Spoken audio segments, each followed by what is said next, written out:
네, 오늘 아침에 일어나신 분들은 깜짝 놀라셨을 겁니다. 네. 확진 환자 25명으로 들었고 그 가운데 2명이 숨졌고 또 우려했던 3차 감염자도 나왔습니다. 자, 이 사건, 이 문제 취재하고 있는 김기봉 기자와 조금 더 자세한 소식 알아보도록 하겠습니다. 자, 김기봉 기자. 네. 자, 먼저 이광현 앵커가 네. 이 숨진 2명 어떻게 격리 조치를 받았고 당국으로부터 어떤 보호 조치를 받았고 어떤 치료를 받다가 숨졌는지 좀 설명을 해주실 필요가 있을 것 사망자 같습니다. 2명의 감염부터 사망까지를 좀 따져봐야 될 대목이 있는 것 같습니다. 함께 보시죠.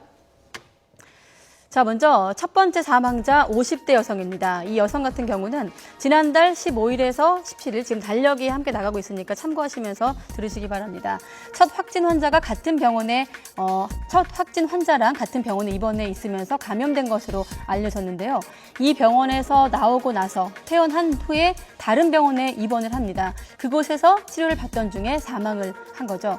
자, 이 환자는 보건당국이 격리 대상으로 분류했던 682명 의심 환자 가운데 한 명이었습니다. 의심 환자라는 곳에 저희가 좀 주목할 필요가 있는데요.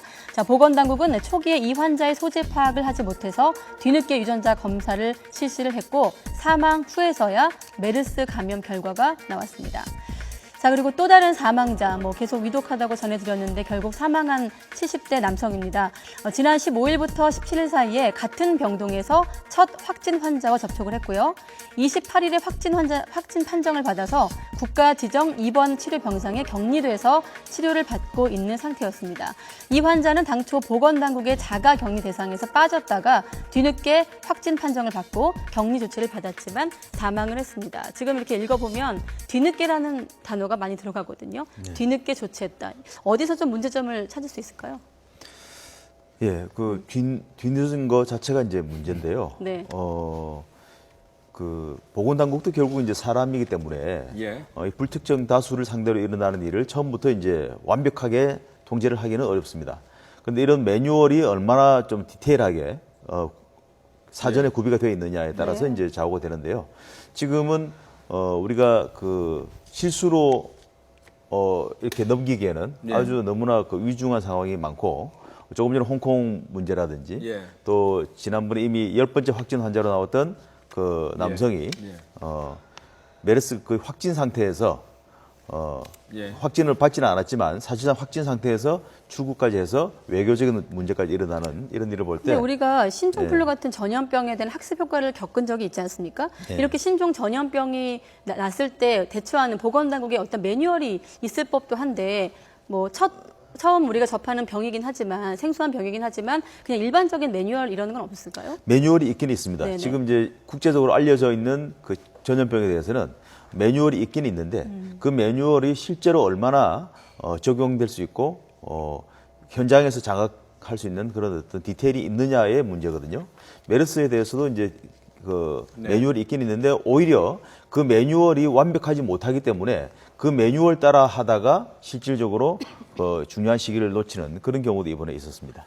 자, 숨진 2명 앞서 그래픽 보여드렸는데 그래픽 보면서 한번 차근차근 따져보는 게 좋을 것 같습니다. 58세 여성 사망자가 보니까는 그 급성호흡부전으로 사망을 했고요. 71세 남성도 기저질환, 폐질환이 있었는데 먼저 50대 여성을 보면 5월 15, 16, 17 사흘 동안 경기도의 A병원에 입원을 했는데 그때 이제 첫 그 환자와 접촉을 하게 된 거 아닙니까? 그렇습니다. 그런데 20일 날 그 병원에서 퇴원을 했습니다. 그리고 증상이 악화돼서 평소에 앓고 있던 다른 질환이 악화가 돼서 25일 날 경기도 B병원으로 입원을 했는데 자, 그러면은 그 시간 동안 이 분은 의심 증상 환자로 격리 조치를 받은 게 아니네요. 네, 그렇습니다.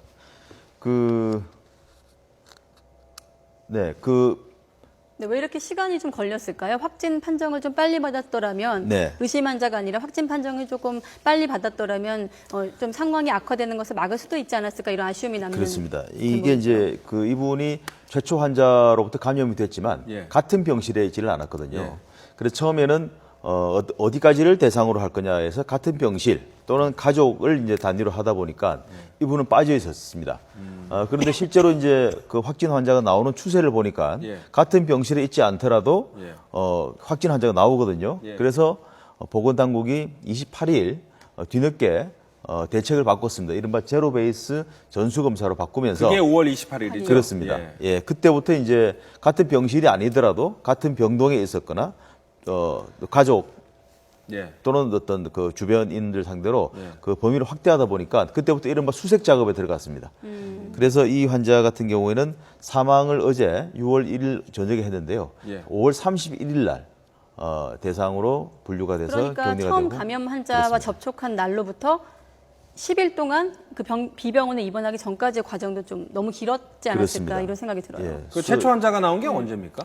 최초 환자가 확진을 받은 거는 5월 20날입니다. 5월 20일. 네네. 그러고서도 시간이 지나서 이제 5월 28일이 돼서야 같은 병실뿐만 아니라 그러니까 이른바 밀접 접촉자 같은 병실만 아니라 같은 병동 같은 층을 사용한 사람들까지 이제는 전수 조사를 했으니까 한 8일 최초 환자가 나오고서 한 8일 동안의 어떤 공백 그런 시기가 있었네요. 그렇게 볼 수 있겠습니다. 예, 그래서 5월 28일 날 전수조사를 해서 5월 31일 날 저녁 8시쯤에 의심 환자인 게 인지가 돼서 그때 격리를 했는데 바로 그 다음날 숨졌으니까 사실상 뭐 제대로 격리 조치도 못 됐고 뭐 여러 가지 치료도 제대로 못 받았다 이렇게 봐야겠군요. 사실상 격리 대상자로 지목될 때는 네. 이미 위독한 상황에 가깝지 않았느냐 이렇게 예. 보셔야 그리고 사실은 그 확진 판정보다는 먼저 사망을 하시지 않았습니까? 그렇습니다. 그렇죠. 자, 그러면 이제 71세 남성의 어떻게 관리를 받았는지도 봐야 될 텐데 이분 역시 5월 15일부터 17일 동안 A병원에 첫 환자가 있었던 그 A병원에 입원을 있었는데 28일 날 앞서 김기봉 기자께서 설명을 해주신 28일 날 이제는 밀접뿐만 아니라 다른 환자들까지 확대해서 격리를 해야 된다 했던 28일 날 비로소 격리 치료를 받았고 그때 확진 판정을 받았지만 결국 어제 숨졌기 때문에 이 환자들 또는 숨진 사람들을 보면 공백 기간 엄청 많아요. 길었네요. 그렇습니다. 이 환자 같은 경우도 뒤늦게 확진 판정을 받고 격리 조치됐지만 사망을 했거든요. 네. 지금부터라도 좀 이 부분을 보강할 필요가 있을 것 같아요. 확진을 받는 과정이랄까요? 네, 그렇습니다. 이 71세 그 이 사망자는 네. 좀 엄격히 따져보면 네. 그 확진을 늦게 받았기 때문에 사망했다 이렇게 보기는 좀 어렵습니다. 왜냐 그러면 이분은 다른 그 기저 질환들이 그렇죠. 있었기 때문에 그것 때문에 이제 메르스까지 겹치면서 결과적으로 사망에 이르렀지만 어쨌든 확진이 늦어지는 거, 최초 환자가 이미 나왔음에도 불구하고 그 주변에 충분히 그 감염의 가능성이 있는 분들이 확진이 이렇게 10일 정도 늦어지는 거는 분명히 문제가 있다고 보고요. 예. 확진이 빠르면 빠를수록 그 주변인들이 확산까지 막을 수 있기 때문에 그 당사자도 중요하지만 그 주변의 가능성이 잠재적인 어떤 3차, 그 4차 감염자를 감염, 막는다는 차원에서 확진은 무조건 빨리 돼야 됩니다. 자, 이제는 우리가 3차 감염 우려하면서 이번 주가 확산이냐 진정이냐의 중대 기로점이다 이렇게 설명을 네. 드렸는데 뭐 예상보다는 조금 하루 정도 일찍 3차 감염자가 나온 것 같은데 자, 이제 시작으로 봐야 됩니까? 아니면 언제까지 더 지켜봐야 되는 겁니까?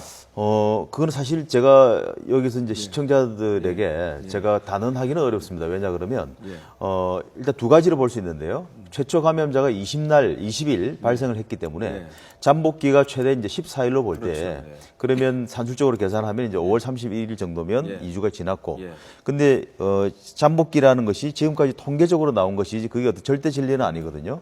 그래서 지금 곱하기 2를 해서, 그 기간까지를 완벽한 이제 어떤 하나의 기간으로 봅니다. 그렇다면 6월 중순까지 갈 수 있고요. 곱하기 2까지 하지 않고 우리 일반적인 정도로 한다 그러면 6월 초순 정도면 최초 감염자가 나온 이후에 확산의 어떤 결과가 이미 그 좌우가 나누어지지 않느냐, 분수령이 되지 않느냐 할 수 있는데 하나는 뭐냐 하면 이제 3차 감염자가 지금 나왔단 말입니다. 그렇죠. 다행히 이제 아직은 그 병원 내에서 감염이 되긴 했지만 이 3차 감염자가 병원에 있는 기간 동안에 특히 한 분은 이제 그 격리 대상자로 뒤에 지정이 됐기 때문에 그 기간 동안에 많은 사람들이 병문안을 했을 것이고 왔다 갔다 했을 개연성이 있거든요.